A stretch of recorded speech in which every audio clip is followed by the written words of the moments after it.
Creepy creaks, unexplained footsteps, whistles, and even capturing a full-body apparition on night vision video are all signs some believe bolster claims the historic Wyoming Territorial Prison in Laramie is haunted. For many, though, the clincher is the smell of cigar smoke. People say there are footsteps, creaks, and whistles. You know, you hear someone whistling when there's no one there, said Renee Slider, curator at the State Historic Site, and herself part of a paranormal investigation team.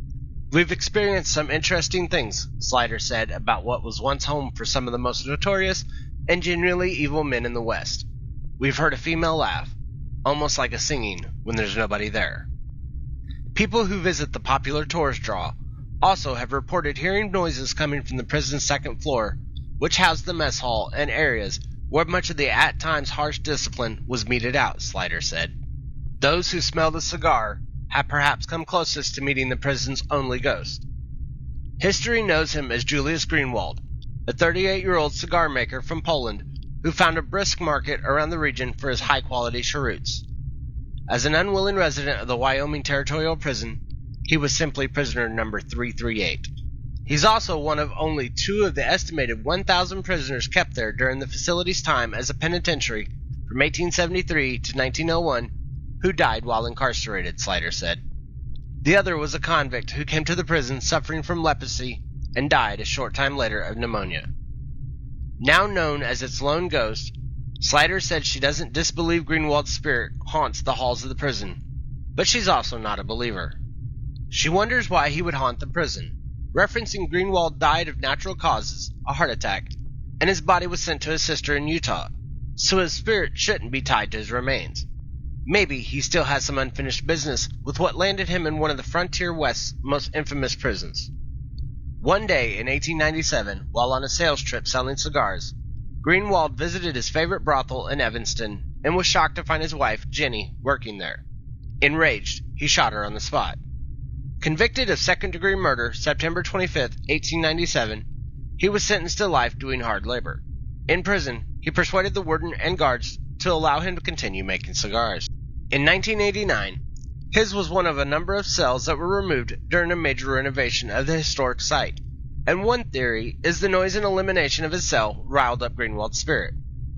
Built in 1872 and taken in prisoners the next year, the Wyoming Territorial Prison quickly became known as a hard place for Western outlaws to do time. From the start, prisoners were held to a restrictive behavior code where they weren't allowed to talk, had to wear black and white striped uniforms, and were called by numbers, not their names. And the punishments for violating the rules were equally stiff. Speaking while working would get a prisoner put in isolation and on bread and water, while anything that rubbed the warden or guards the wrong way could mean cuffing someone to his cell door for days. Perhaps the most punished prisoner was Kench McKinney, the charismatic leader of a crew of cattle rustlers who continually ran afoul of authorities. He also may have been one of the first American bad boys to have groupies. He was just a cocky guy. He was a cattle rustler and a very confident guy. One of the newspapers at the time reported how if his jury had been all women, he would have been acquitted. Women were lining up for his trial. Sentenced to 8 years in 1892, McKinney spent much of his time behind bars in trouble. He was cuffed to his cell door for 8 days for threatening guards. He was cuffed to his cell door for 10 days when he brutally beat a guard and participated in a prison riot, then was forced to wear a ball and chain for 14 weeks. After an escape and recapture, he was locked in the dungeon for 16 days and wore a ball and chain for 12 weeks. Twice he was put in isolation on bread and water for stealing food and talking while working. And for another escape attempt, perhaps his most brutal punishment was 5 days in the dark cell, completely blacked out, cuffed to the ceiling. As a former prison from a time before there were many laws protecting prisoners from cruel and unusual punishments, there are plenty of other incidents that could lead someone to believe the Wyoming Territorial Prison would be haunted.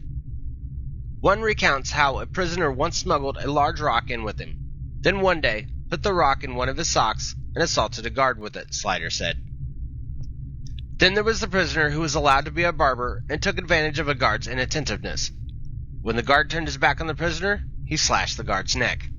Luckily, he missed his jugular and the guard survived. In fact, during its active prison years, there were plenty of assaults on guards, but none killed. and 2 natural deaths were the only inmates who didn't finish their sentences alive. Whether the prison site actually is haunted remains a mystery, but not for lack of trying. A number of paranormal investigative teams have scoured the grounds over the years, including one member of para-FBI. The most convincing evidence is a grainy image captured on a night vision camera that shows what may be a shadowy male figure in the prison when nobody was there. It's a pretty definite apparition, Slider said. Full body of someone standing behind one of the glass doors upstairs. The door is open, and behind it you can see it, and there's nobody physically there at the time. There's a pretty good outline of a person. You can see a head and shoulders. While reports of unsettling things happening at the prison have all been pretty consistent, Slider won't go as far to say the prison definitely is haunted. She also won't say it's not. It's up to you to decide if it's haunted or not, she said. I don't want to be pushing my opinions about whether it's haunted or not. I think there's a possibility, but I don't want to say for sure. But we have certainly found some things scientifically. Can we say it's haunted or not? We're not sure. Thank you for making a way through the video. If you like this video, hit that like and subscribe button and give me your thoughts in the comments down below. And as always, until next time.